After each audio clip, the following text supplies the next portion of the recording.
সকলকে আমার নমস্কার। আজকে একটা বড় খবর আছে।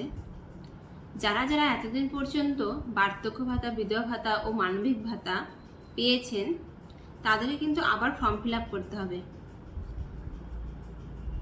এই কারণেই আগে যে সরকার ছিল, এখন তো সরকার বদল হয়েছে, তো আগে যে সরকার ছিল তখন আপনারা পেতেন 1000 টাকা, কিন্তু আমাদের মাননীয় মুখ্যমন্ত্রী শুভেন্দু অধিকারী বলেছেন যারা বিধবা ভাতা, বার্ধক্য ভাতা পেয়েছে তারা কিন্তু এখন 2000 টাকা করে পাবে।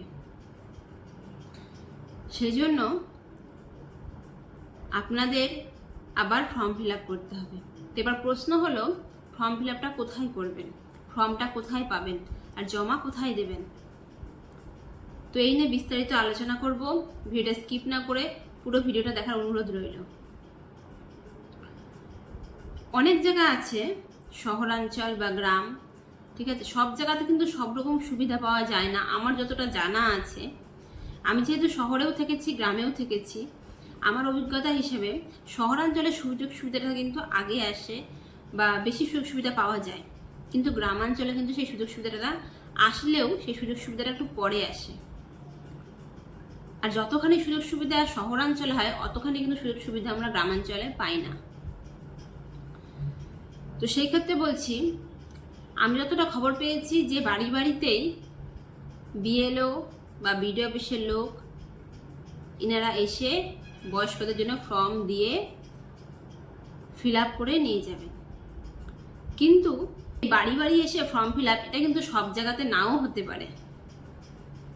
আমি এটা গ্যারান্টিতে বলতে পারবো না যে প্রতি শহরাঞ্চলে বা প্রতি গ্রামাঞ্চলে বয়স্কদের যে আবার ফর্ম ফিল আপ করতে হবে বিধবা বার্ধক্য ভাতার, সেটা যে বাড়ি বাড়ি আসবে। কারণ আমিও অনেক খবরই দেখেছি এর আগেও, মানে অনেক জায়গায় বাড়িতে আসে, আবার অনেক জায়গায় অনেক কমেন্টও দেখেছি যে বাড়িতে আসে না। তো সেই ক্ষেত্রে যাদের বাড়িতে আসছে তাদের জন্য খুবই ভালো, তারা বাড়িতে আসবে বিএলওরা বা বিডিও মেম্বার, তারা এসে ফর্ম দিয়ে ফিল আপ করে ডকুমেন্টস সহ নিয়ে যাবে।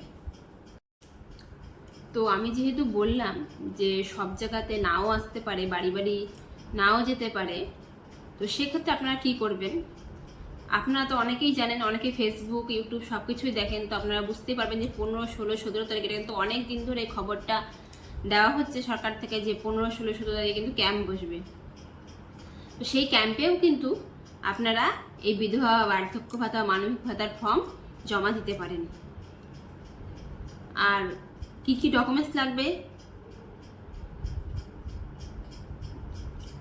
সেই ক্যাম্পেও কিন্তু আপনারা ফর্ম ফিল আপ করে জমা দিতে পারেন। ওখানে কিন্তু সেই ক্যাম্পে জমা দিলে সেই ফর্মগুলো ফিল আপ করার জন্যও কিন্তু সুনির্দিষ্ট লোক বা মেম্বার থাকবে। তো আপনাদের কোনো অসুবিধা হবে না। আমি যতটা বেস্ট মনে করি যে আপনারা যতটা পারবেন ক্যাম্পেই জমা দেওয়ার চেষ্টা করবেন।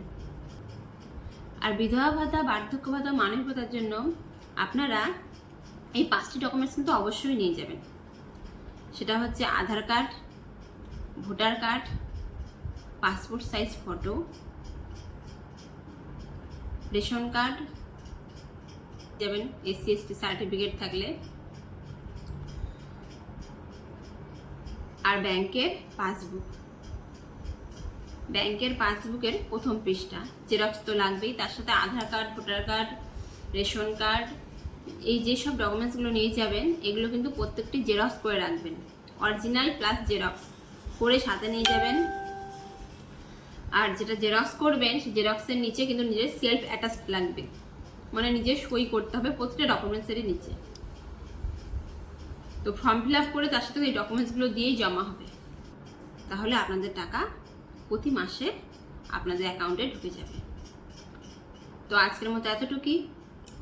নমস্কার।